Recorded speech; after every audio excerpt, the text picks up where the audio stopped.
So you've been introduced to pretty much everyone here on the panel except for the new face on the panel. And that's Mr. Richard Orga, who is with Sound Pharmacy, Inc. They are a music publishing house, and he also is a supervisor. So I want to give the floor, start out with Richard so he can kind of give a little background on himself before we kind of get into it. How you doing? I started off my career with Warner Chappell. I had a co-venture deal with Warner Chappell for 13 years. We were one of the top 5 most successful co-ventures ever with Warner's. We won Grammy for songs like 5 O'Clock Somewhere. We had I'm Moving On, Song of the Year. We won Song of the Year 2 years in a row, which I always tell people, you know, we're a little small company with 5 people. We're going against Sony, you know, so it was a pretty wonderful thing that was happening. God had blessed us a lot. So I was with them for 13 years. I sell catalogs of a company called iProp Management, which is intellectual properties management. What I do is, like guys who have been successful, I take their catalog, I sell the publishing for them. They get anywhere from 8 to 12 times the value of that catalog, and they get to take and put that money away. That's a retirement for a lot of people. It's an amazing thing to watch. I've had a young kid go from, I had to loan him money so he could pay his electric bill in 2010, and I was having lunch with him the other day, and it said that he was worth $30 million on this magazine. I said, "So Shane, are you worth $30 million already?" He goes, "I think that's exaggerated by a couple of million." He's just amazing. You know, I said, "Okay." But I've been blessed. I sell catalogs, which is very interesting, and it teaches you a lot about publishing and those types of things. I've had a lot of different hats, and I've been blessed to do that. So I get to see things from a lot of different perspectives. In selling catalogs, one of the things that we learned, like for example, we were talking about metadata earlier. I had a guy that thought he had about 1,800 songs in his catalog, and we find out he only had 900 and some, because the titles from 5 different publishers were all different. It was crazy, and that happens all the time. So you have to keep up with your stuff. It's very, very, very important. It costs you money. So, but that's what I do, and Thank you, Richard. I know, just having practiced long here in Memphis, one of the main questions that many artists have is, how do I meet music supervisors? How do I get to know music supervisors? How do I get my music placed? So we have 5 individuals here who are currently or have in the past worked in that capacity. So we want to make sure that, I want to make sure that I'm getting questions from the audience as well as asking the questions that you all want to hear. So the first question, I'm going to throw it out to the panel, and any of you all can jump on it who feels led to. The first question is, how do you choose music for your projects? Where do you look for it? I think, you want to answer? Well, I think I'd rather turn on the mic first. Check. Check. Check. So I was saying,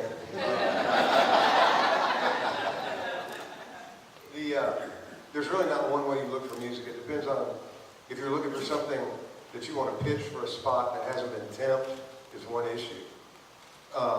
In my experience, mostly I've been trying to replace temps, which means you got very specific, you know, I'm calling up music libraries. I'm calling up people going, all right, I need a song that sounds like Leonard Skinner, that's at 124 beats per minute, and I'm not so worried about the vocal, I'm worried about the track. And what do you got? You know, and so that's the way it is. Because the fact is that, at least in my experience, I don't know about other folks' experience, getting individual submissions from people that I don't know, I perceive, and I've been counseled by several lawyers, that there's a liability issue. I don't even open them. Because if I say, you wrote a song and you sent it to me, and And I listened to it and I went, boy, this is good, great. Thanks for sending it, but I don't really have a need for this. I'll keep it on hand in case I ever need it. What happens a year later, I license a song that you think sounds like your song. I license it, I put it in something.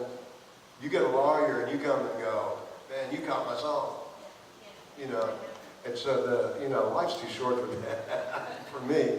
So, I mean, that's why me and a lot of music supervisors don't accept unsolicited material unless it's from somebody I know. And why I tend to go to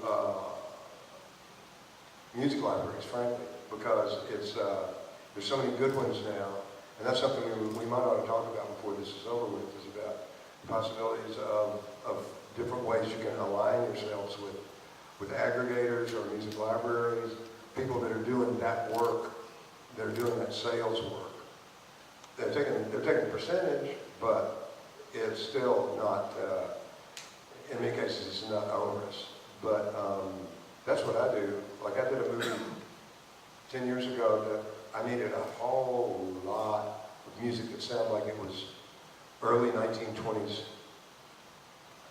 pop music. The kids would be listening and dancing to the parties with it. So I went out, every library, there are really only 2 libraries in the country that had that. One was the British Library, but I bought a bunch of tracks from it. Well, I licensed a bunch of tracks from it because they had what I needed. And that's the thing is, basically, the way the music library situation is set up now, it's all online. You can go, you can preview the things. You can even download a low fidelity MP3 to lay in your edit, see if it works, before you do anything. So when you're competing against that, unless you have a personal relationship with the music supervisor, it's tough to compete with that, You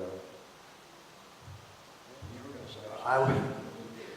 I'm going to echo your point and say to bear those cautionary words in mind. When you've made a cold pitch to a music supervisor and you think you've done all your homework and you think you've laid the groundwork, and the days and the weeks are going by and you've heard nothing, and you decided that it's because your song sucked, keep in mind the very strong possibility that they haven't even opened that file. We're in a litigious age. People are very risk averse. Cases like the blurred lines case have made people very edgy. So it's quite possible that the music supervisor won't even listen to your cold submission. That's why, if at all possible, you want to do really carefully targeted submissions for specific projects, even related to a specific character or theme within the TV series or what have you. And to announce that you're coming in some way, to either send preliminary emails, or phones still work, believe it or not. And every office, no matter how humble, even if it's in somebody's garage, usually has an intern or an assistant of some kind answering phones. So you can sort of let them know you're coming. I'm going to submit for this particular project. I think I've got something very special. Send up that little flag that will just increase your chances of getting heard. As far as how things are chosen, putting aside the special categories like music-driven projects such as the Elmo project I showed you earlier, where you're actually going out to songwriters and asking them to write to a brief. Putting aside featured song moments where, yes, they have, I mentioned, okay, Rihanna or whoever, tempt into a particular featured moment in the picture. They can't afford it. They're now looking to replace that with something more affordable. Let's put that aside too. Let's go back to the strip club. Because this is the more typical, or the guy driving from location to location. Basically, what you've got on the screen is an establishing shot to inform the audience that we're now moving to another state or another country or what have you.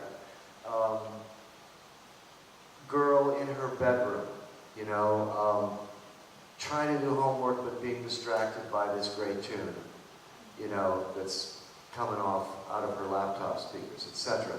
These are the things where the music supervisor actually has the most discretion, because generally speaking, the director and the editor haven't made specific choices about these things yet. They're important scenes because they establish character and they establish place and they establish period and culture and all sorts of other things, but they're not the big moments. So obviously, we listen to filmmakers about what needs to come across in a scene like this. What do we need to know about this girl? Why is there a song here at all?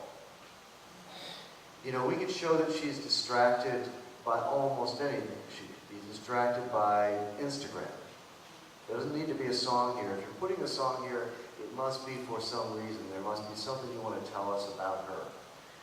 So you need to know that, obviously, and then you go hunting.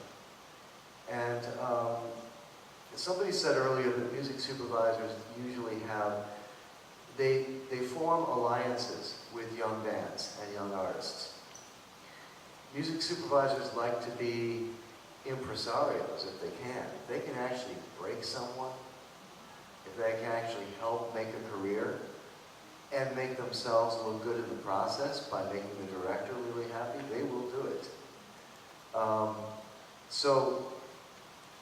And to Joel's point about how to get past that gate of caution, legal caution and so forth, if you as a writer or you as a band have cultivated this music supervisor, then at the point that they're looking to fill that 23-second slot with the girl trying to do her homework and being distracted, they're going to think of you first, as opposed to simply going shopping in online libraries. Now, these libraries have made it really simple for supervisors, and frankly, they've made it so simple that they might eventually cut music supervisors out of the process altogether. The producer's unpaid intern can go online and search for, you know, dreamy shoegazer pop, you know, in the style of M83. 112 beats per minute. At 112 beats per minute, and even in a particular key sometimes. And they can find things that have that general vibe, because there's enough hungry songwriters and composers out there that library will have solicited a fair amount of material. And they may not even need the gatekeeper function of the music supervisor. Why should they pay the fee? After all, if they can go online and get it themselves. I don't like this, but I know that it's happening. And Joel makes a good point that if you're actually writing for some of those libraries, you may find it easier to slip through some of those gates than by making cold approaches to music supervisors who don't know you and don't have a personal interest in your success and may never respond to your, to your approach. The one other thing, be careful though when you're writing for a library. What's the name of the service that basically brokers? They function like an online music supervisor. You submit your track to them, Oh, yeah. and they, it's got a funny name, a catchy name like Cadillac or something. Taxi, that's it. Okay. I've been told by a number of people to stay clear. I don't know if you've had good experiences or bad experiences, I've but been told the same thing. I've never had it. yeah. And there also are music libraries. I I know some of the names, one of them is in your hometown, as a matter of fact, that are notorious for demanding that you sign over half of the writer's share of your piece to the owner of the company. There are there's a notorious guy in LA that just sold his music library for, you knew Alan, I'm sure. Yeah. Yeah. You don't want to, No, you don't want to give up. your authorship is sacrosanct. Okay? And you will find people who want to, now they're going to get, their broker's fee, essentially. These are pay-to-play services. So they shouldn't expect any more than that you're going to put money in the kitty for that function. You definitely do not want to be giving up authorship. You all know about writer's share and publisher's share. You know that you're going to share that income eventually with your publisher, whoever that happens to be. If it's you, all the better. But not authorship. That's a whole separate thing. Some of them will tell you that's the only way they'll take the song. And then you go, nice talking to you. I'm kind of glad that you brought up the music libraries because that's essentially what the Memphis Music Bank is striving to be, a music library out here, but we're functioning more as an administrator for the specific purpose of making sure of those who put music in the bank, they maintain their ownership in their copyrights and their publishing and such. So, but I'm going to put it out the floor, just if someone could go ahead and explain the difference between a publisher and an administrator. You should take that one. As a publisher. Well, an administrator is just the person who does the fee. They do a specific job, and for that job, they get paid for it. And you negotiate that. And, you know, people, I've heard stupid things like 50% of the publishing, and all the way down to just 3% of whatever it is, 3 to 5%, which is really more normal. A publisher is actually somebody who's going to help you. How a normal publishing deal goes in Nashville or in LA is I'll put up some money to pay you for, say, the next 3 years or the next year. And then I own your publishing or part of your publishing. If you do it with a big company and you're a brand new writer without a track record, you're not going to get any of the publishing, but you're going to get to keep all of your writer's share. As time goes on, what I always do for my writers, especially the ones that I really love, that have had some success. Let's say I have them for 5 years. In the third year, I'll usually go, hey, you know what? The last 2 years, I'm going to give you 25% of your publishing back, just because I want to keep them in writing with me. And plus, I just made money off them.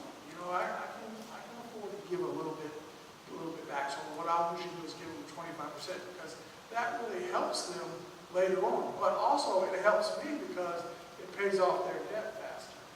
Right. So it's a win-win situation. The guy likes me better than working for Warner Chappell all by himself, but is not going to give you back any of your publishing. Plus, I leave all of my relationships as friends with my writers. I've never had one where, I haven't. And it's because I do stuff like that. So publishing is about helping you guys. And he asked a question earlier about why would you go with a big company, the guy back there. If you have a big company that comes after you, figure out a way to get with that company. One of the things I always like about, I'm in a co-venture now, one thing I like about a co-venture, they always have $10,000 or $20,000 laying in a drawer somewhere that you can use to, if you come up with a really great idea. Where if you're with a small boutique guy, they usually don't. And that's why I like being a co-venture, because it was a boutique atmosphere with a big company money. If I really needed some money from Warner, they always gave it to me. And same here with Resident, the company that I'm with right now. If I come to them with a really great idea, they'll come up. Plus, you can grow so much faster. They have guys there who will help you not make mistakes. That's the other thing. That's probably what costs you the most money is the learning curve. I love that, the learning curve and the forget curve. However, just to be clear on our terms about the question.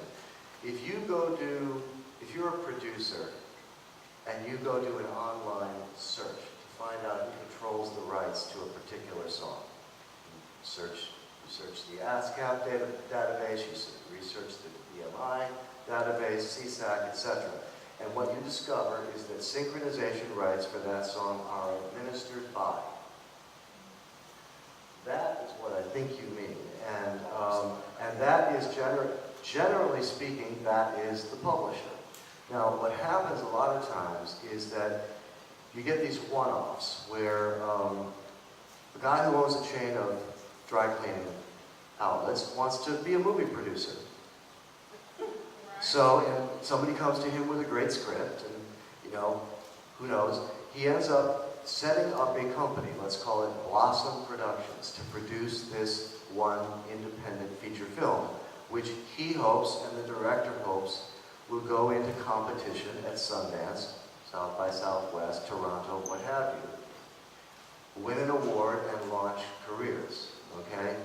Now, songwriters create material for this standalone movie.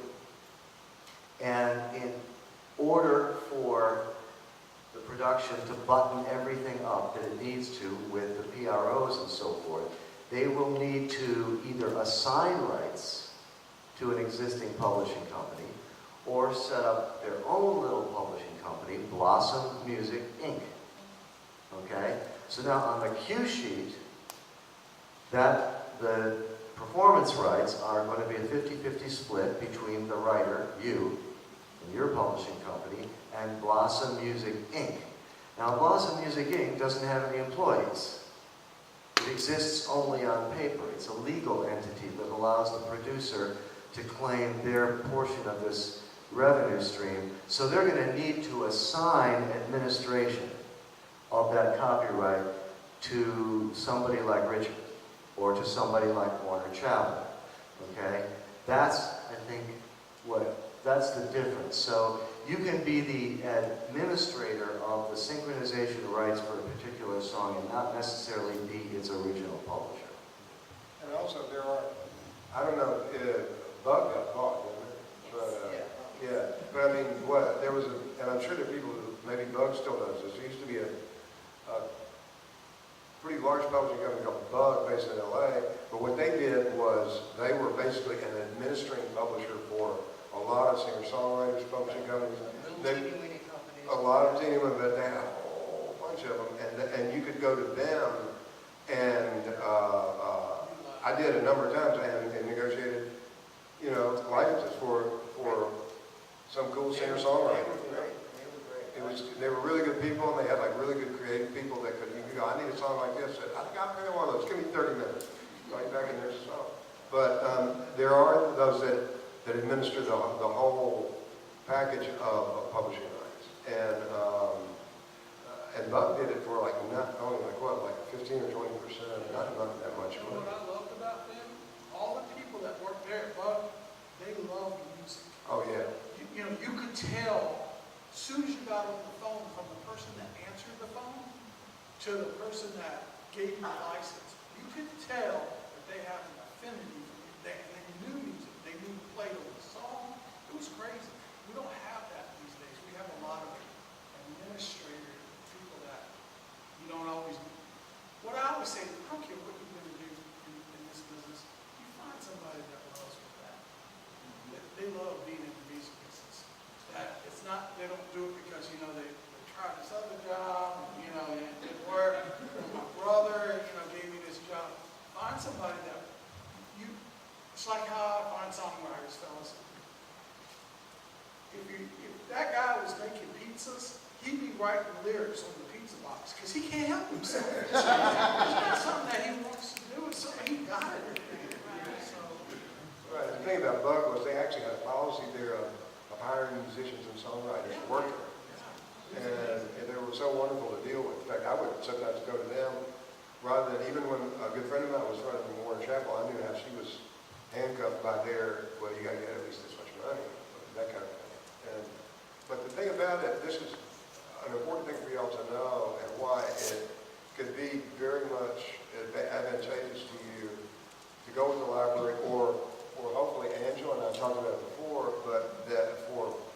this music bank to be able to grow and get very solid, and will take less money than a library would, but you have to reach a certain critical mass of material, you know. A very quick story to tell. The very first person that this is was a guy named Mark Ferrari. Do you know Mark? Mark had a couple of hard rock bands in the 80s that had like one album deals, and they did okay. One of them was, oh man, I can't remember those. They were like 80s hard rock hair bands, you know, in the valley. And after the second one went down, he had knew some young filmmakers, and he had like let them use some of his demos from his last bands in their movies. And people loved them because in those days, library music was a pejorative. People called it needle drop music or elevator music.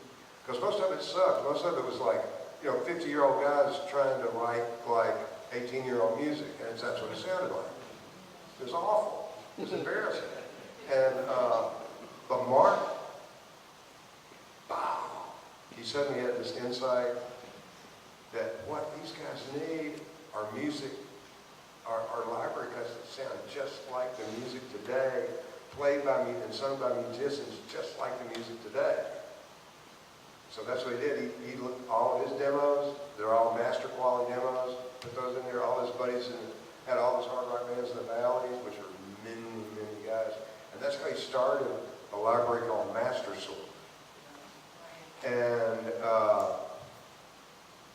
the first time I ever met Mark, I went over to he was rented out of his apartment, and his apartment basically was boxes of CDs and a couple of chairs, But, I mean, he ended up making a really good, you could get instrumental and vocal versions of these songs, you could get cut downs like we're talking about, like a real library. You would send out CDs like twice a year, new material. The moral of the story is he did a tremendous business because nobody had ever done that before. And they were really authentic. They were good songs. They were solid songs. They were hits. That's why they weren't hits. But, and he sold that company, Master Source, that he started in 1991, I believe. 91 or 92. And Mark sold that to Universal in 2008 for a number that was never published, but was certainly 7 figures. It was a lot of that. I'll put it this way: he ran the library. Then they bought BMG, which had Killer Tracks and some other stuff, and so now Universal's like the king of library music. And Mark ran their library music for a while, but now he's a venture capitalist. So figure out how much money you make, Have you guys ever run across, like, I've had, like, the song Queen, Another One Bites the Dust, the Queen thing. I actually had to get an approval from them, even though they didn't own the publishing. But it was in their contract that they had to approve any sync license. Yeah. So sometimes you run across that every so often. Oh, yeah. But that's the case with Brad. Yeah. And David Gates is such a knucklehead. Sometimes he'll just get up on the wrong side of the bed and go, nah. His partner Jimmy Griffin used to go crazy. Gates turned down a $100,000 commercial placement. This was like 15 years ago. And Jimmy just went, well, man, do you remember why we called this band Bread? I'm glad that you brought that up, that amount of money Gates. that he turned down. Barb, if you can address the question, what's the going rates for licensing music that master use and sing? And let's start with the independent music first, and then kind of go up to the dream numbers. So independent, it's tough. It's all over the map. Like I was saying earlier, at the earlier panel, it's very much up to negotiation.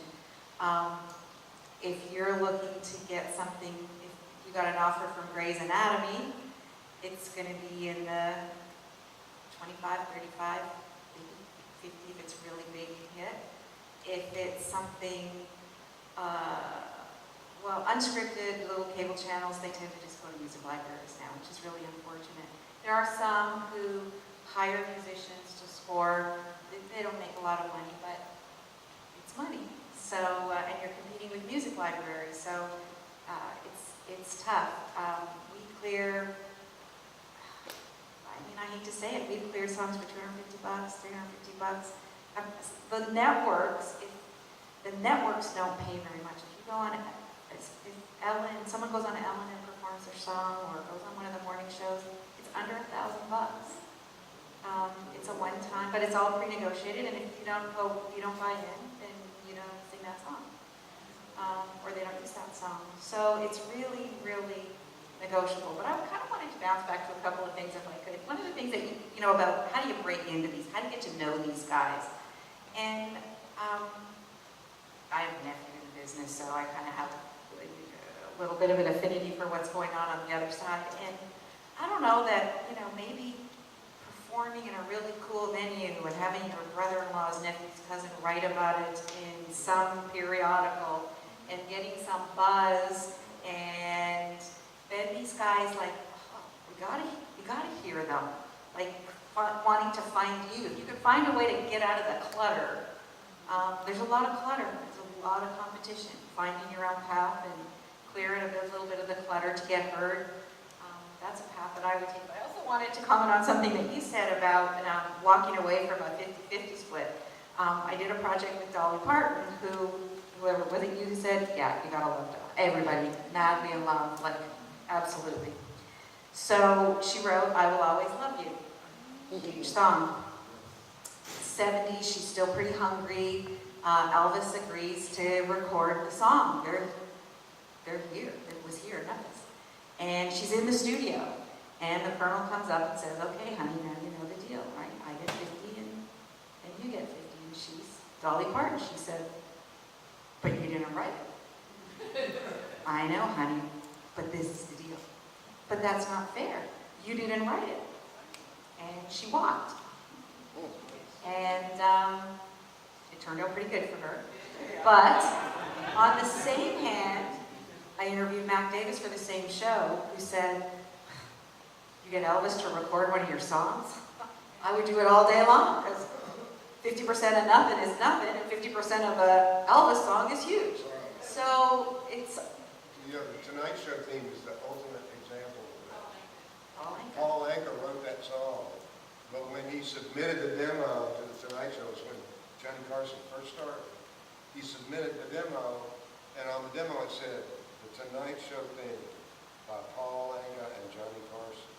Oh. Guess whose song got picked for the Tonight Show theme? Huh.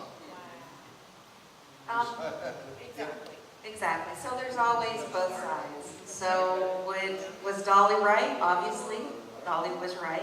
Was Mac Davis wrong? Mac Davis wasn't wrong either. So there's just no real rules. But if I were trying to break through the clutter, and we have an example of someone who actually did, and I think you should speak up about what the golden secret is. But I would find a publisher small enough who's going to put me in those little funky gigs and invite the right people so that a buzz happens. And that's your job. Yeah, that is our job as a publisher, is to find, I always say that my job is to find the right situation for you, the right writer at the right time, and getting it to the right person. And let me say that, I heard somebody say, oh my gosh, this publisher sucked, they didn't get a song cut for me, they didn't get anything. I had a writer, we didn't get the first cut for 6 years. I stuck with it for 6 years. Doesn't happen. Yeah, it doesn't happen overnight. And had she left earlier, she probably said, Richard sucked. He was, but we got our first cut, and the next thing you know, we got 3, 4, 5, and 6 cuts. And that's the other thing I want to say to you. Keep writing every single day. That is the most important thing that you do. Your trading stock, that song, that's your money. And every day you just keep writing songs. I'm telling you, It's the most important thing. I've had a song that was 11 years old, got cut, and it was the #1 hit. So I'm saying to you, just keep writing, keep those things, and keep up with your business. One of the things that I did every quarter was, at the end of the quarter, I went on ASCAP. Now we can do it. Used to be I had to go there. Now you can do it right online. Go and check which songs have been registered and which songs haven't been registered. Look to see how many are double registered. You know, because what happens is if there's a doubt by somebody, let's say at YouTube, they don't pay you, they hold it. That's part of that $1.4 billion that sits out there every year, because they don't know, is it, hey, this is a great song, or it's a great song. Is that, what title? What's the title of it? Because they don't know. So make sure you take care of your business. The other thing, let me ask you real quick. Does anybody know how long a copyright is good for? Life of the last collaborator plus 75. Plus 75 years. Life of the last songwriter plus 75 years. I helped a family out in New Orleans. They didn't know anything, and this guy had written a bunch of songs to Chubby Checker. And they knew nothing. They hadn't been collecting the money from ASCAP, actually it was mine. They hadn't been collecting the money. They hadn't. Finally, we went down there, and it was a 7-figure check. And we ended up selling it, you know, and all that kind of stuff. Like that we got done. But man, those take care of your business. But let me also say this to you: you're creative people. Find somebody to take care of that crap for you as soon as you make some money, because it gets in your way. You guys are weird, and it's hard for us. It's hard for us to figure out. Like I always say, there's all kinds of different writers. There's the lunchbox writer, the guy that gets up every day, writes a song. He goes to lunch, he comes back, he writes another song. There's the guy who has to have something creative happen to him, you know, and something wonderful, and then he writes about that. I had a guy that wouldn't write for 2 months, and he'd lock himself off in this little place in the back of his house. And I'd go there after 8 days, and he's written 11 songs and hadn't showered in 3 days. You know, you don't know. The hardest thing about being a publisher is to figure out who the guy is and let him be him. So, Brandon, if you can go ahead and address that question as well. How did you break through clutter? Yeah, one thing I was going to say is, like a publishing deal isn't the end. Like you don't stop working hard once you get to that point. That's when you start working even harder. And that's when you keep, because you got to write song after song, because you're going to write so many crappy songs. It's not even funny. And like everyone that you see that's famous has written so many horrible songs. You just don't hear them unless it's Ryan Adams. No, Ryan Adams is great. He just releases every single song. He releases 8 albums a year. He has some of the best songs and some of the worst songs. But the thing is, yeah, just keep on working really hard. I think to answer your question, I mean, one thing that I do is I've talked to my friends that have deals or that know people, or that I see my friends having success. Like, who are you in with? What's your situation there? Like, would you feel comfortable introducing me to them? Sometimes your friend won't feel comfortable. And that's not because you're not good.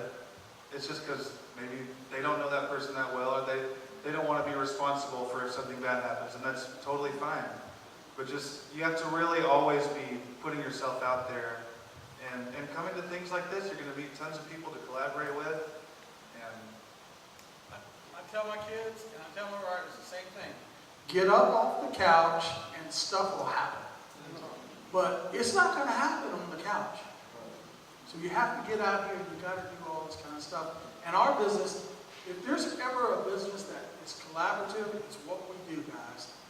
It's this right here. So you can't do it from your own home. Well, I do want to kind of add some more information so that you kind of get a good idea as far as monetarily what to really anticipate or expect. And so with those libraries, what I've seen just in doing some research, you're looking at as low as $45 for the license, up to maybe $500, maybe $1,000 or something like that. That's just music, no hits or anything of that nature. So, you know, just keeping a realistic mindset about what you're doing. So it's a numbers game for the most part. But then when you got your hits. You know, I know of a case where this person, this filmmaker, had done a short film. They had filled it with hit records. These are hit songs. And the film was very good, and a network offered them $10,000 because they wanted to show it on their network.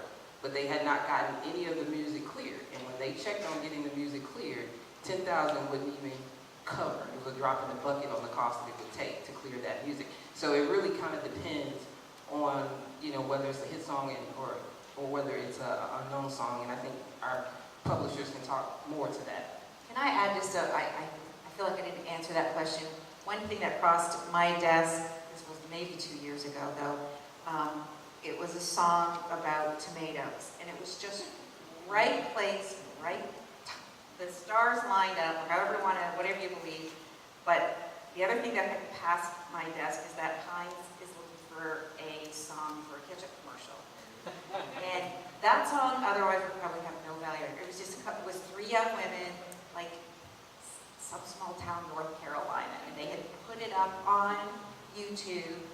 And otherwise, that song would have had like been worth nothing anywhere else. Well, it was worth $30,000 the first year, $35,000 the second year, $75,000 for another 3 years.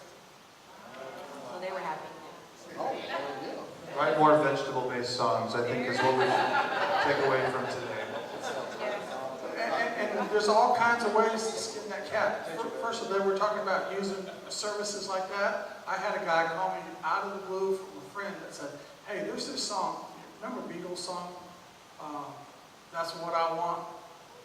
Well, they wanted this song, and so I called Sony because they owned the rights, and they wanted $225,000 aside. So there's $225,000 for the publishing rights and $225,000 for the master. And what I found out was that song was actually written by a Motown writer, and so we went and talked to Sony again because they own all the Motown. I said, if I recut that, how much would you charge me for the worldwide rights? He said, $25,000. I said, sold. And so I went and found, there's a band in Nashville, they're all amazing musicians, and they do Beatles stuff. And so I went and found those guys. I said, hey, I'm going to pay you $5,000 for this. And so we ended up for like $35,000. Ended up with the same song, and it was a Kelsey Grammer movie. It's called Breaking the Bank. And that, I actually, that's how I got into movie supervising. I ended up doing that, so saved the guys $140,000. Then Kelsey told some other guys, and next thing I know, I was getting 3 and 4 movies, you know. But I'm a very specific type of thing. These guys are real, you know. They look for me for if you go in there and cut your own music, and that's kind of my specialty. And that song, $225,000. I mean, these songs can make some serious money if you know once they're hits. And just to add on to what Richard is saying, he now owns that master copy of that song. So now he can turn around. I've used that thing like 3 times. I'm going, wow. Now he can license it out. 10 or 12 grand every time I turn it around. Yeah. Well, one thing everybody ought to know, and I'm sure Andy will echo this, is that when I lived in LA and was strictly a music supervisor, and everybody says, oh man, you need to get a manager, you know, get guys like handling it, and composer managers, other art managers. And the fact is, those guys don't do anything but like shake a bunch of hands. You're the one that has to go get the gigs. And that's true for writers too. And artists, you know, the idea that, you know, once I've got a manager now I can like just chill back, maybe spend a little more couch time, you know, do that. Nah, forget it. You know, what those guys want you to do is to bring those opportunities to them, and they will generate the paperwork. And, you know, it's on you. And at this day and time, independent music through a library, individually, is really a golden age for that, because the majors, as Roger said, have priced themselves so far out of the game for all but like big budget pictures. And it's stupid. Like, you know, $25,000 aside is the least that that Universal BMG will license an album cut from somebody. The guy actually told me that. He said, "Now, if I charge you what I should charge you on this, I get fired." You know? I will tell you this, though. One of the other hats that I wear is I find money. I just raised $30 million for a publishing company in Nashville, and I raised $35 million for a company that's buying radio stations, because iHeart and all those radio stations they're bankrupt. They all just went bankrupt. But one of the projects I just looked at here about 3 months ago was there's a software that's coming out of London where if you go and you say, hey, I need 15 seconds of a song that sounds like 1945 New Orleans jazz, and you put in 8 or 10 notes that you want it to sound like, it makes it. You get it the next day, and then if you like it, you give it in 4 different ways that is copyright proof, and if you really like it, then you put it in there and it does it in 24 track. So we're going to be changing again. You know, just like Napster, just like these libraries, this thing's coming. I'm telling you guys, they're close to this. And so there's all kinds of different stuff that's going on. And not to bum you out, but it is something that's coming on the horizon. So I do want to open it up to the audience so that they can kind of get in on the conversation. So does anybody have any questions or comments that they would like to make at this time? Well, the thing I was going to ask was, what attracts music supervisors to a certain music band? You know what I'm saying? Like, is it a suggestion from somebody else, or is it, you know, like, what would be the thing that makes you go to this particular band for the first time? You know what I'm saying? Like, she's starting a new one. What would make you go, and you return beside the fact that you know her? You know what I'm saying? There's no one answer to that, but one thing I can say is this. We live in a time where the way to the mainstream is from the outside. If you, as songwriters, are always trying to write to the box, to what's inside the box, you're almost always going to miss, because it's always moving. It's a shape-shifting box. And what you're going to do is label yourself very quickly as one of these I can do anything writers. Nobody's interested in that. Every major artist out there right now, with a few exceptions, and this would be the American Idol people, you know, that kind of A Star Is Born, you know, story is also part of our time. But for the most part, major artists who are also songwriters are coming into mainstream success from alternative places. You know, I mean, look at Kendrick Lamar. You know, you can't get much weirder than that.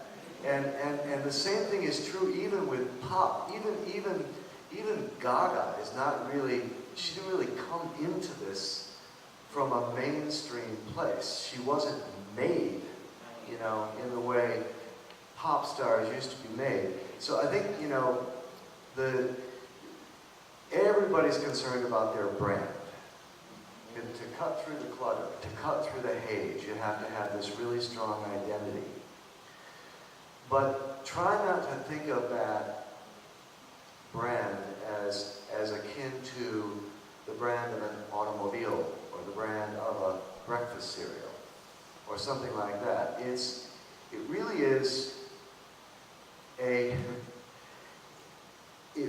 is taking all the most individualistic threads of yourself, the most distinctive colors, the things that make you most, you know, markedly different from other writers, and weaving those all together into some kind of a fabric that has a really distinct color. Music supervisors, yes, they want to be successful. Yes, they want to get the job done. Yes, they have to get it done fast. Yes, they want to earn their paycheck. And so you know, a certain amount of the time they're just going to have to make the cautious choice. The thing that works, the thing that won't fail. But what they're really after is that really unusual sound. Somebody look at Lord. You know, there was somebody who came out of nowhere with a song that was essentially a cappella. You know, and before you knew it, Springsteen was covering it at his concerts, and it was everywhere. You know, she didn't. Lana Del Rey. You know, I mean, she got some help from Daddy. That's the story. He was, you know, he was in the music business, but man. She certainly did not write to fit the box. So you know, that's my answer as far as what I'm looking for. What would excite me? Yes, it has to be, what's pop? You know, a hook is a hook.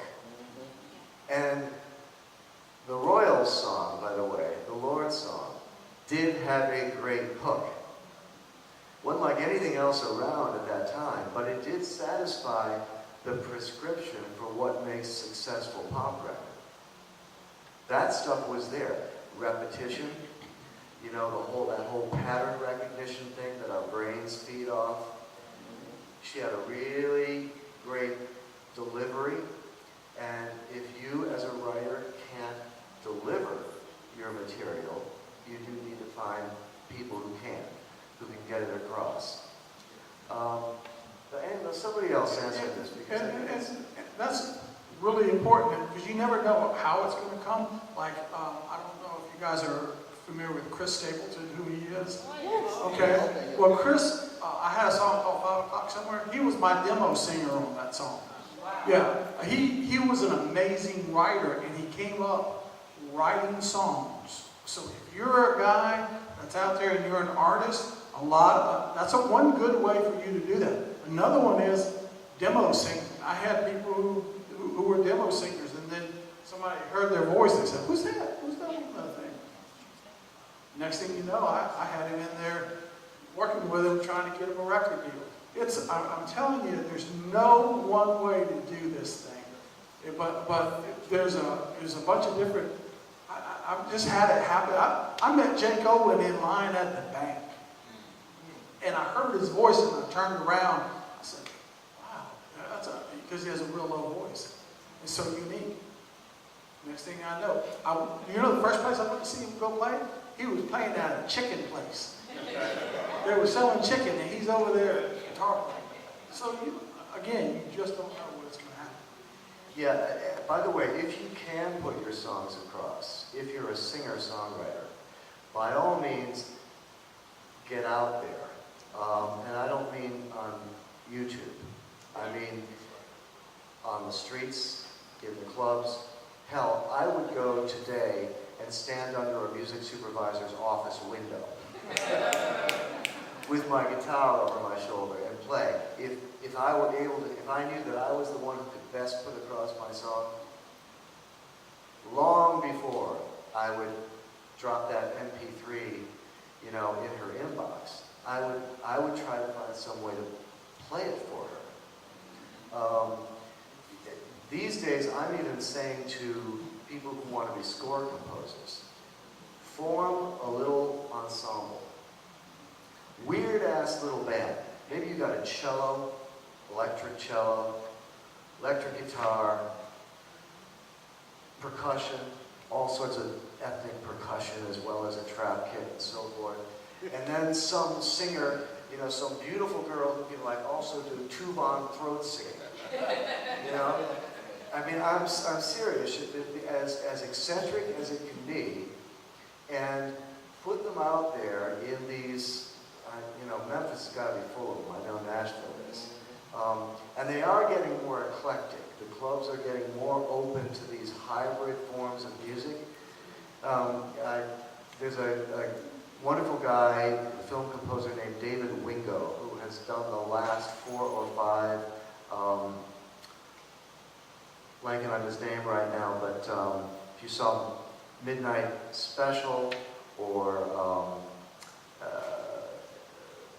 Take Shelter, or the movie Loving about the interracial couple in North Carolina. He did all of these movies, all the same director. But he also has his little band. And he goes out there and he does these things that combine sort of roots, Americana style music, mandolins and hammered dulcimers and things like that, with electronica. So all that, he creates all these sequences and all these loops, and then goes out there on the stage and plays them, and they sound like movie music. Because movie music doesn't sound like old movie music anymore. It sounds like something else. It sounds much more like, to tell you the truth, it sounds much more like alternative. It sounds more like Kendrick, and it sounds more like, that's the way to get to these people, I think. So if you can put it across, if you have the talent to get out there and play it, by all means, do that. And I think it's, And I know we're talking about publishers and getting the publishers and finding a small boutique publisher and what you do. And I know we worked with a marketing company in Nashville for a while who was trying to get into getting artists placed in movies and film, television. And so we did a contract with them for a year. Now I'm not sure if that's the same thing that, for example, you do. So how do we approach a publisher? How do you package it? Do they discover you? How would we approach you for you to even consider what we have to start a relationship? Nowadays, I get quite a lot of stuff. I will get quite a lot of stuff. There's hardly a day goes by I don't get something from somebody. And I go to a lot of these things. I enjoy this. I do University of North Carolina, all these other places that have music. That's one thing I also want to say. Songwriters, y'all are different. Don't think you have to have a formal education to be a great songwriter. Matter of fact, what I find out when people go to get a formal education about songwriting, they start boxing themselves in. And I got a guy that teaches songwriting at Berkeley University in Boston, and he comes down to write with my guy who dropped out of school in 11th grade. And look, God makes songwriters. I'm sorry. They are amazing. They are freed unto themselves. Now, it doesn't mean they don't have a good education. I have another kid that graduated from the conservatory in London, and he has that same brain. You know what I mean? You guys have a different brain. But what I'm saying to you is just write what's in your heart, write what you know. Also, I heard somebody saying about, they need this and they need this kind of stuff. Like, if you don't write reggae music, tell the man you don't write reggae music. You know what I mean? Don't, because you hurt yourself instead of help yourself. Do what you know. Should you find a publisher that matches your genre sound? Yeah, because, like I don't do rap. I do pop, and I do country. I don't do rap, because there's guys that are good at that. And also, I don't want to limit you and have you waste a whole year of your life with Richard Orton, who's learning. I don't want you wasting a whole year of your life while I'm learning how to do what you need me to do. You're paying me to be on a learning curve. And that's not, find the guy, and not just that. You'll be with different people. It's kind of like I always say, it's like finding a wife. You'll know when it's right. You know what I mean? And when you get there, and you can feel the same passion from him that he feels it from you. I've been in so many of those rooms where I left there going, I'm going to get this deal because we were right on. And then I left there going, holy, what happened? We didn't even click, and I love the guy's music. I love the girl's music. We just didn't get the right thing. So, I say it. I still do it the old way, There's a lot of people that will take your publishing and not give you anything for it. You know what I'm saying? I only sign writers because I had a kid go back, and it was too late. I didn't know that he had already left, but he played 11 instruments, and he got he and his wife had a daughter, and he went back to Oklahoma because he couldn't make enough money to support his little family till he hit it. But you know what? He might have been the next Stevie Wonder. He might have been the next, because he had that talent to be that. And nowadays we discount musical talent too much. I mean, it is the fabric of our life. I know the power of those songs. I've been there when over 10,000 letters came in for a song called I'm Moving On to tell how that song affected their life. And I've also been there to a Jimmy Buffett concert when people have played 5 o'clock somewhere and they're just having a damn good time. So I'm really disappointed in how we don't put enough of a value on our music and our talented people. But I think to your question, most publishers will answer the phone. Just call, Yeah. say this is who we are, this is what we'd like to speak to somebody. You don't know, it's just a cold call. And smaller ones will do that now. The big ones they'll give that answer about, we don't take We don't take anything solicited. You shop social media. I do because that's a big deal. You know what I've learned lately? It's not as important as it used to be. I remember I've been talking to a lot of record label guys. They used to like those hits and how many you have. Now it's how many people are actually communicating. Engaging. Yeah, engaging is important because you can get a bunch of people to hit you and for a little while. And what they're learning about that is people who are on the internet, it's usually a fast rise and a fast fall. And you know what? This stuff's hard. It takes time. You need to stick with it, and you will have disappointment. If you're in this business long enough, you will have some disappointment. But if you're good, it will get there. I promise you, it will get there. You just got to make sure that you can't quit. I don't tell you how many times I thought about quitting the music business. And I remember I went into the head of Warner Chapel, and I started looking behind his pictures and under the couch. And he goes, Orville, what the hell are you doing? I said, where is the money? I've been doing this for 2 years. And he said, what? I said, he started laughing. But when it came, oh my God, did it come in, and it's so nice. I had 5 o'clock somewhere. I still make $25,000 a year off that song. And that's been 13 years ago. So think about if you get 8 or 10 of those together. I went to the wedding for Natalie Cole, and I was talking to her, and she said that her mom, her sister, had never had a job because they lived off the royalties of the dad. And so I thought about, Also, I got into this business being a manager, and then I did the publishing just as a side thing so I could pay my guys, so the guys that were writing, and so I could get them a record deal and do all that. And then I started thinking, wow, I got my first check in. It doesn't talk back to you. It just comes in, I'm on the wrong end of this. I started on the publisher. So that. I have a question. Actually to Mr. Hill and Orville. Yeah. I'm hearing some things in actually what everyone is saying. I work with a lot of creators. I'm a coach. And one of the things that I help people do is identify, cultivate, and demonstrate whatever it is. And I heard you say, actually it was you, the cultivating relationships. Well, it was you, Mr. Hill. Cultivating relationships is really kind of the key. But to some of the creatives I've found don't always use both sides of their brain. So in a summary fashion, I guess I would like for you to say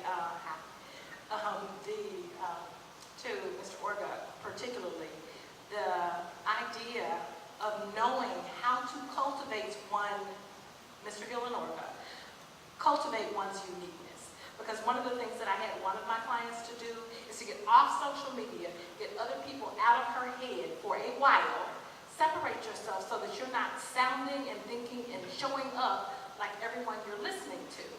And that's difficult for creative people. They love to be around creative stuff. Well, But they begin I to will tell you limit. this. I will tell you something that I heard a long time ago from Ronnie Dunn from Brooks and Dunn. Okay, He said, Richard, people die of overexposure every day.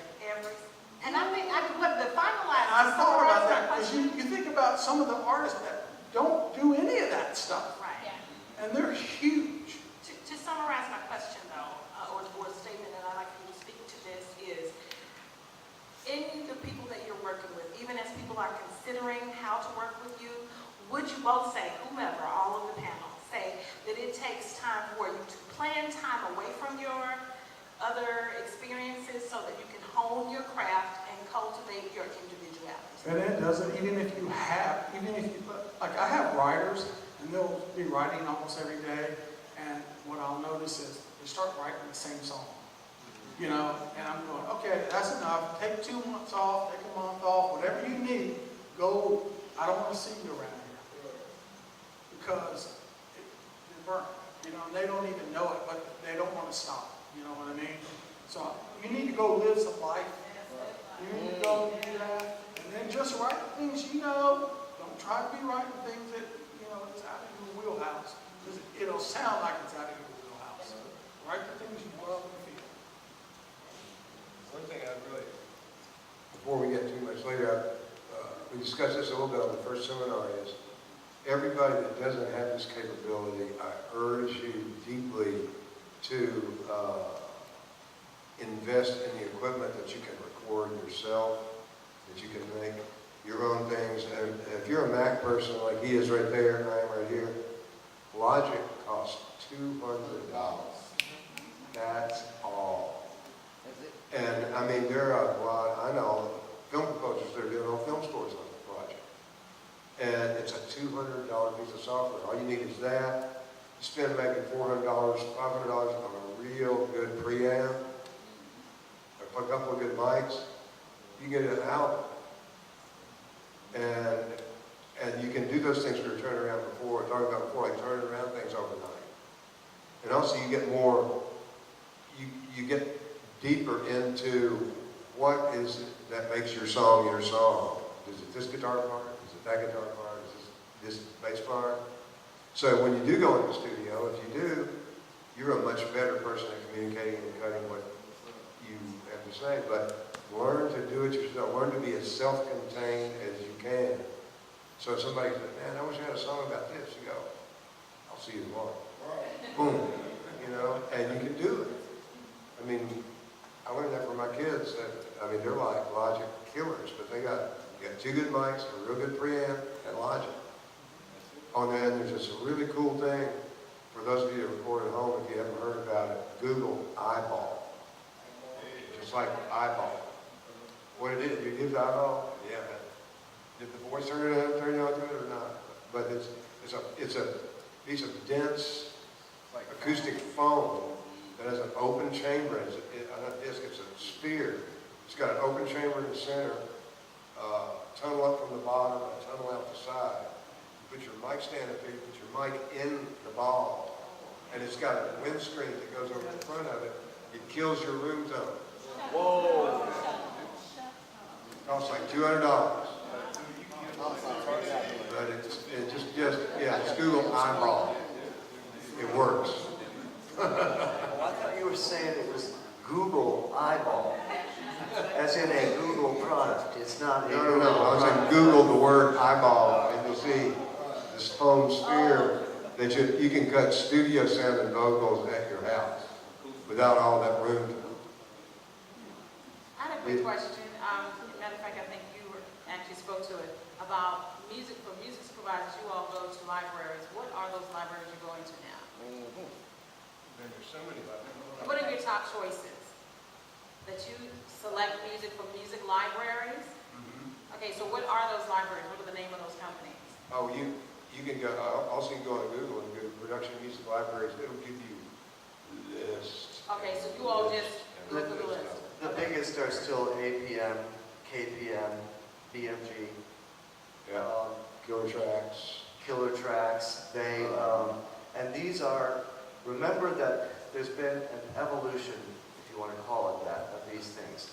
As Joe was saying, this used to be called needle drop music. And it was used principally by commercial producers.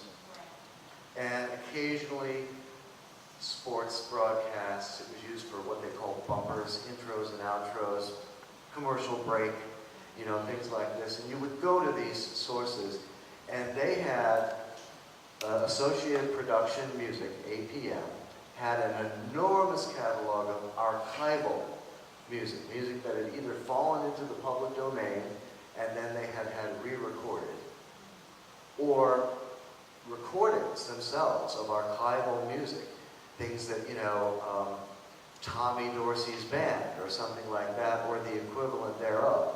So you could track an entire SpongeBob episode, for example, entirely from their catalogs, because a SpongeBob episode is just a sequence of cliches. Okay?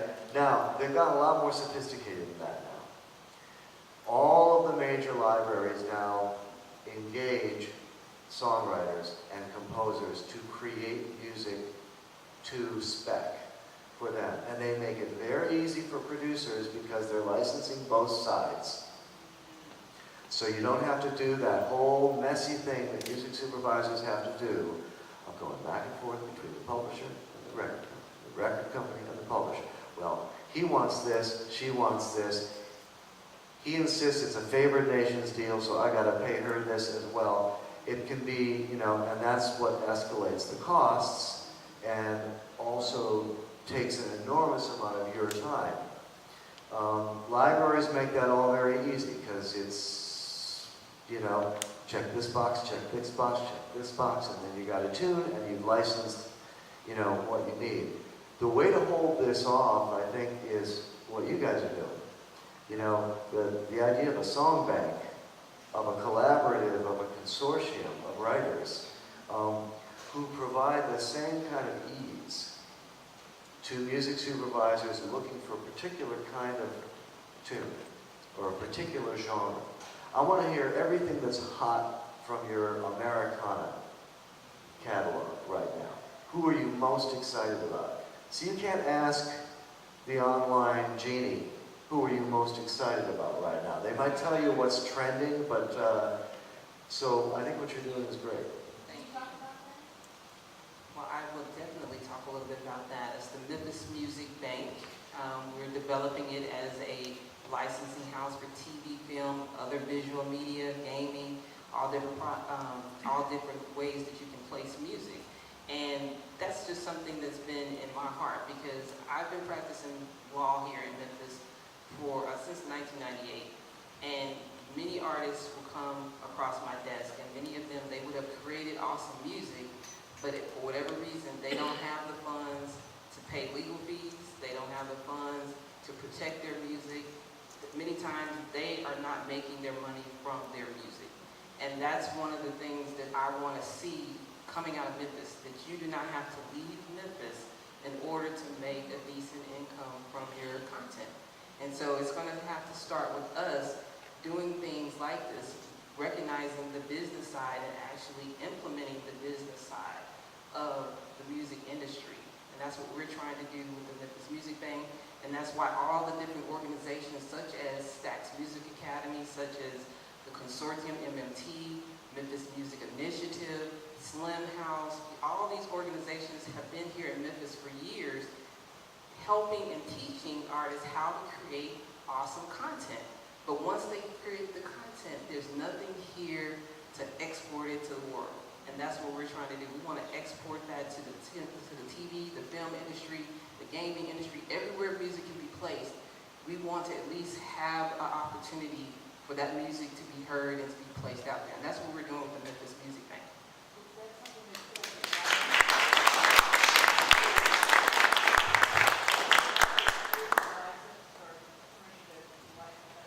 Well, what I'm going to ask for people to do who want additional in-depth information about twice a month, the first 2 Tuesdays of the month. And they're going to be this month, August and September will be the last months of this year. So you can always go to our website, click on informational meeting, and you can see what the schedule is left for the year, and just reserve a seat. Then you can come in, and then we can really sit down and talk about the details of the Memphis Music Band. Now, when you do that for somebody, do you register their songs for them and all that? No, we don't do that. And see, that's how we're bringing in the other organizations, because MMT, they help artists with that, as far as registering their songs with the PROs, as far as helping them with copyrights and things. So we're trying to utilize all the organizations, the gifts that they're doing, the teaching that they're doing. Let them do that. Then once they've done that, they're coming to us for real life application on the business side. Learning about licensing through real life application, through licensing the deal. The whole point of even coming in and considering this opportunity is a learning process, because you have to look at our situation and decide for yourself, is this the right situation for what I'm trying to do for my music and my career? Maybe it is, maybe it's not. But you still have to go through that process, and you do that every time you consider anybody who's looking to represent your music. And then if you choose to go with us and to work with us, then it goes to another process of learning. Going through that whole administrative situation, going through making sure the music is in the right, we're going to vet it, make sure everything is in order, because that's what we're going to do as parts of those individuals who come to us to license music. They're going to know, I'm not going to license a lawsuit, all the legalities for this song is in order, I don't have any problems moving forward with this licensing opportunity. So that's what we're looking to do. Like I said, just go to our website, come to one of our informational meetings before the year is out. Of course, after September, if you do not make a meeting, you can always email us. And you have our information in the packets. So I know Andy has some information for us. I just want to share some things with you guys. And we're going to figure out a way for me to put this in a common location. I don't know the best way to do that. I don't know whether that would be a Stax person or a Tennessee Women in Film person, but somehow a shared Dropbox or something. Okay, sure, yeah, we'll definitely look into that. But before I forget, I knew there was a way to do this. Just in case, how to put metadata on an MP3 or a WAV file or an AIF file. You can Google this, and there is a way to actually go in there and tag your audio files, okay, which I do suggest you do if you're submitting. Just make sure that this information tracks along with what you're submitting, and we won't go through that now, but as you can see, they've got some nice, convenient little videos there about how to do this. Now, Those of you with iTunes already look at metadata every time you open it up, where it says artist, that's metadata. My bad. That's the simplest form of metadata. okay. Some of y'all may be aware of this, but there is a website that is indispensable to music supervisors and songwriters called TuneFind.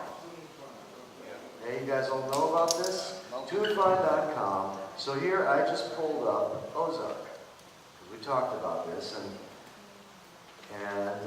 it had also a strip club reference. Now this is season 1, episode 3. What are you doing after this? So you can see from a music supervisor's point of view, this would be useful, but especially useful for you because you want to pitch for season 2 or season 3 of Ozark. You've watched the show, you're familiar with the characters, you feel like you can speak intelligently about where the show is coming from. So you go back and you want to check out. Okay, so they licensed Bob Seger. You're not going to compete with that, obviously. But here's a scene.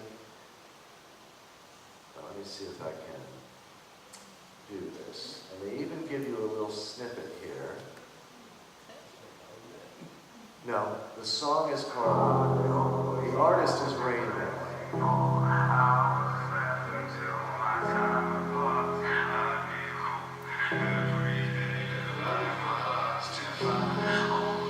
This is, yeah. Now, they'll give you about 30 seconds of each that was used in that particular episode in that particular season. So if you're pitching to the music supervisor for Ozark, and I'll show you who that is in a second here, it would behoove you, before you do that, to go to this website and do a little research. And it's pretty well stocked, I have to say.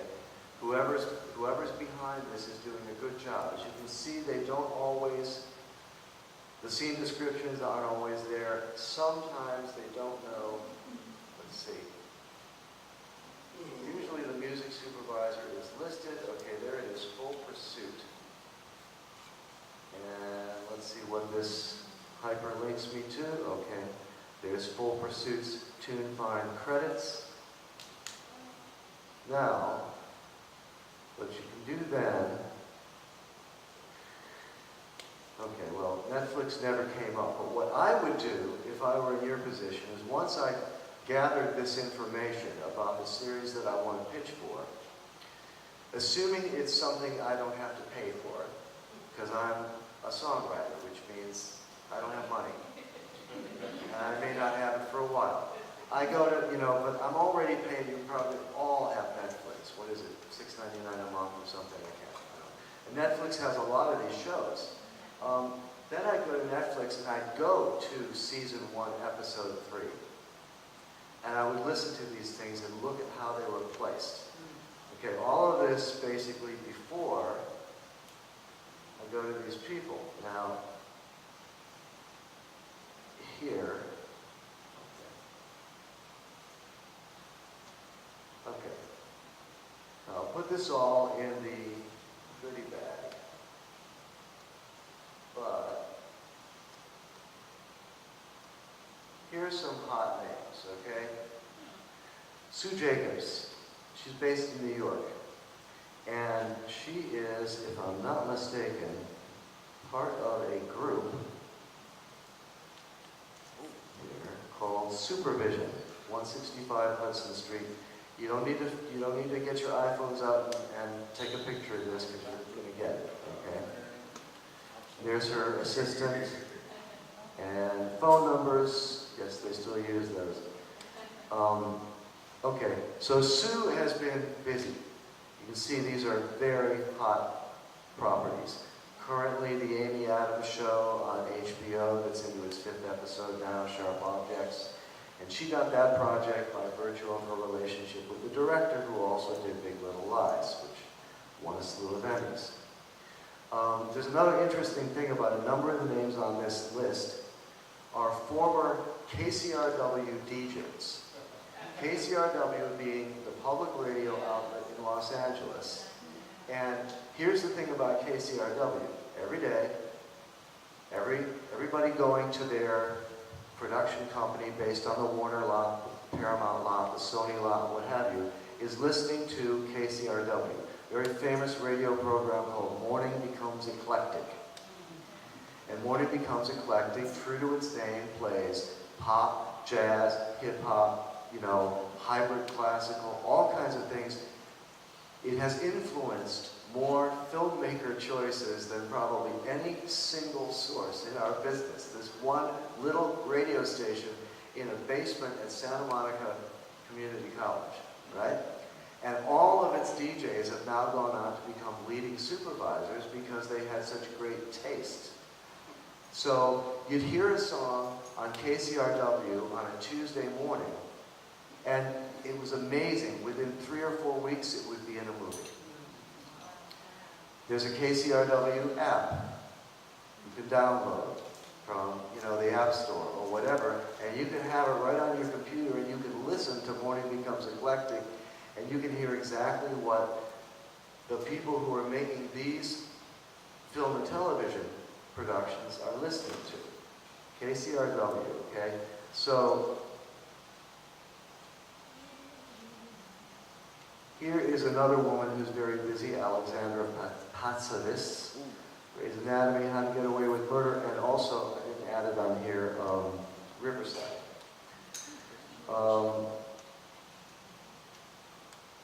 And a show going into its 2nd season, now transferred to Netflix, is The Sinner. This is the show executive produced produced by JT's Squeeze, Justin Timberlake's girlfriend. She's gorgeous. Jessica Biel, is that her name? Right. Here is just a short list of music supervisors. Okay, and this full pursuit company is fairly typical. A lot of people are forming consortiums right now. So you got a bunch of people working under the same roof, trading projects back and forth. These supervisors are all very busy right now. She's still around. Even Bonnie Greenberg is still around. There you go. Whirly Girl Music, that's Frankie Pine, who did the last 2 seasons of Nashville. All the HBO stuff is Neophonic. Okay. Amanda Creek Thomas, she's very hot right now. So, I know we have to move through this quick, so I'm going to go to the next one. And how do you find out who's supervising what? IMDb is your best source, and probably the best investment you can make is in IMDb Pro, because it will give you a full cast and crew listing as opposed to just the cast, which the free IMDb gives you. And generally speaking, it will also give you contact information. So you can scroll down those credits to the very end where the music block is and find out who supervised that production. Once you have this information, you go to a source like this. And let's see if we can bring this up. I just happen to choose, just totally by random, the page of this that has my company at the top. But this is the music supervisor section of the Film and TV Music Guide, which is published annually and now also updated monthly in PDF form. This is published by a guy named Rich Ezra in LA. The company is called the Music Business Registry. And I'm going to lay, I think it's the March issue on you guys, so because the reason he has to update it every month is because somebody gets fired every month in Hollywood, so these company listings have to be updated. But to give you an example here, Joe, you're probably in here somewhere. But this is just a page of this giving you contact information for these music supervisors. And as you can see, if we go to the main issue here, this is setups. Everything is here. Let me see if I can scroll over to this. Okay, here's music libraries, music placement companies. Are you guys in here? Not yet. What? Okay. Music preparation, publishers, music supervisors, recording studios, score mixers. Now the only weakness of this is that it is principally LA. Not entirely. There are UK companies in here, a handful of European companies, and every so often you'll see a listing like this jerk here, Andy Hill, in Nashville. But there's no reason, I mean, anybody who's willing to buy an ad or a placement in the book will be in here, but he is really good, especially about keeping up with all the people who have LA-based offices, and that is most music supervisors. They're all going to be in here. So, also, composers. Here's like every film composer you could possibly think of, along with who represents them. Wow. Their agent, their lawyer. It's a really, really comprehensive listing. I don't remember what it costs for a year. It's not really cheap. But I think you can probably, frankly, you can take what you're getting for free from me, and then 6 months from now, you could probably buy just the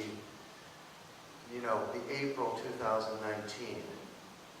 And you know that 90% of those names and listings are going to be current for at least a year, if not longer than a year. So it's worth the price to have that. I'm not sure that these cold submissions, let me put it this way, in most cases, for the reasons that Joe cited, for the reasons that everybody here has cited, it can be a kind of a dead end. It's a little bit like applying for work on Monster.com. You know, I used to bug my wife constantly about getting a job. She'd say, I spent 1 hour on Monster this morning. Oh, you did. That's really, I sent out 6 resumes. But did you call anybody? Did you actually talk to anybody? Did you approach anyone personally? Did you go out on the street and knock on doors? No. So sometimes these blind submissions to music supervisors, if they are not prepared, as I described to you, letting the person know, I'm going to be submitting for Ozark Season 2. I think I have something along the lines of, blank, that you used, you see that this artist was used repeatedly in Season 1, okay? And that artist is kind of in your own style. I think I have something along the lines of so-and-so. I'd like you to listen to it. Now, maybe you're not on the phone with the supervisor. Maybe you're on the phone with her unpaid assistant. That's okay. That's okay. Get your name in there. Get your visibility out there. Because that unpaid assistant, guess what? She wants that gig. And if she's the one to discover you, to bring your name to the music supervisor and say, oh, you've got to take a listen to this, I'm totally blown away, she just earned herself a promotion and maybe even a credit. So don't sneeze about those people. They can sometimes be your ticket, okay? But all that said, just going in cold without any preparation at all can sometimes be kind of a ticket to heartbreak, and also to the syndrome that my wife got into with Monster.com, feeling like, oh, I did it. I submitted.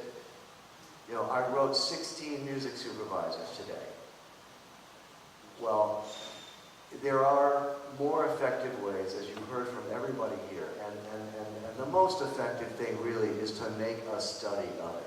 If there's a particular show or a particular filmmaker that you are just dying to work with, learn everything you can about the people around her or him, the people around the show, get to know the characters and so forth, submit for specific things, okay?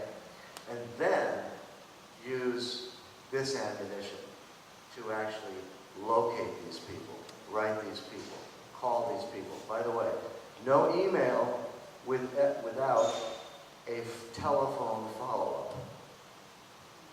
Okay? Otherwise, and that's true for the high-end writing too. I mean, you just got to do that. Okay? So those of you who grew up in a text message world and don't know how to talk on the phone, like my daughters, you might want to take a little personality course. All right. I'll find a way to get all this to you. Thank you, Andy.